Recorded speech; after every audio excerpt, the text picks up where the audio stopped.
Hello guys and welcome back to the channel. So for today's video, we're going to talk about this Union Key. But before that, let me remind you that this is not a financial advice. This is for determined review purposes only. So always do your own research before doing anything else. So without further ado, let's get into it. Have you ever wondered if your crypto is really yours? Most people think that because they bought Bitcoin, Ethereum, or other digital assets, they fully own them. But the reality is very different.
Their saying is crypto that has been around for years, not your keys and not your coins.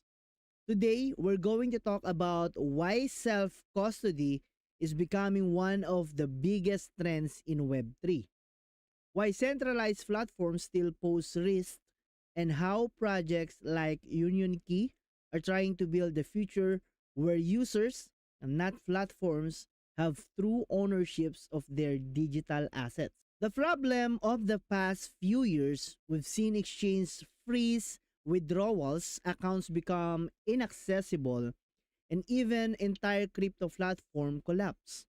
When your assets are stored on a centralized exchange, you're trusting someone else to protect them. That means your access can depend on a company policies, regulation, or even security incidents. And it's not just about losing access. Privacy has also become a growing concern.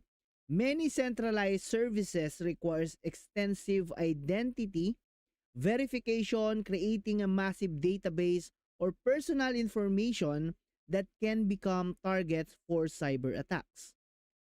As artificial intelligence continues to evolve, phishing attacks and sophisticated scams are becoming more convincing than ever. This raises an important question. Is the current Web3 ecosystem really decentralized if most users still rely on centralized services? So why self-custody matters? Self-custody is much more than simply storing crypto offline. It's about controlling your own private keys. When you control your private keys, you control your assets. No middleman, no unnecessary dependence on third parties. No waiting for permission to access what belongs to you. This idea is actually what Web3 was originally built for, giving ownership back to users.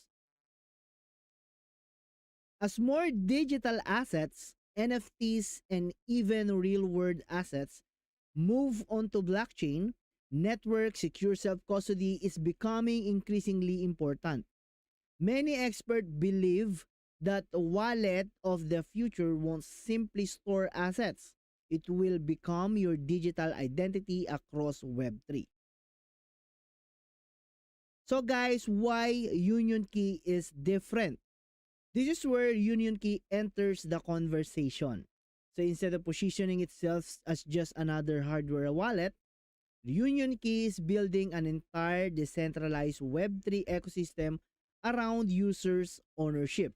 The platform combines secure hardware, self-custody architecture, multi-chain support, and AI-powered features designed to simplify how people interact with Web3.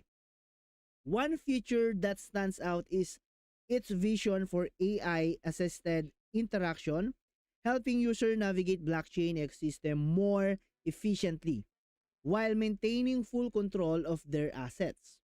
Union Key also connects users with both centralized exchanges and decentralized applications, creating one gateway into the broader Web3 ecosystem. Another interesting aspect is its community-first approach. Rather than focusing only on investors, Union Key says the first 225,000 hardware wallet user will become the foundation of its ecosystem. This early participant can also gain access to ecosystem NFT designed not as speculative collectibles, but as long-term community membership and participation within the platform. The overall goal is simple: create a Web3 ecosystem where ownership, privacy, and community participation come first. So my personal thinking about this, guys, the conversation around self-custody is becoming more important every year. As Web3 grows, security and ownership shouldn't be optional.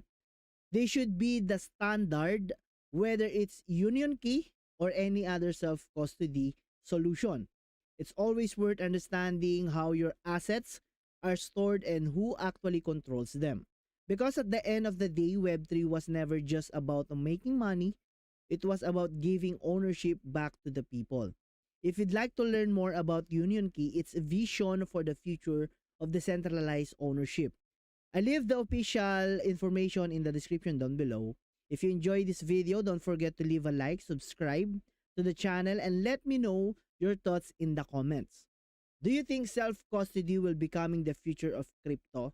Thanks for watching, and I'll see you on the next one.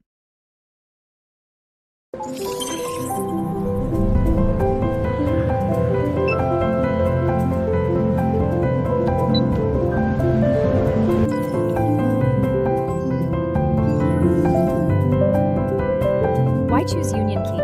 The era of relying on centralized exchanges and going through repeated registration and account binding is over. Union Key grants me true ownership of my digital assets, with everything under my transactions are simple and efficient, and AI manages my portfolio.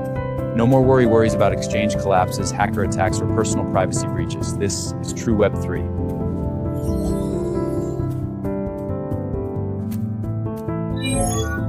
When I claim my Xgenesis member NFT, I become a member of the platform. Union Key belongs to every user.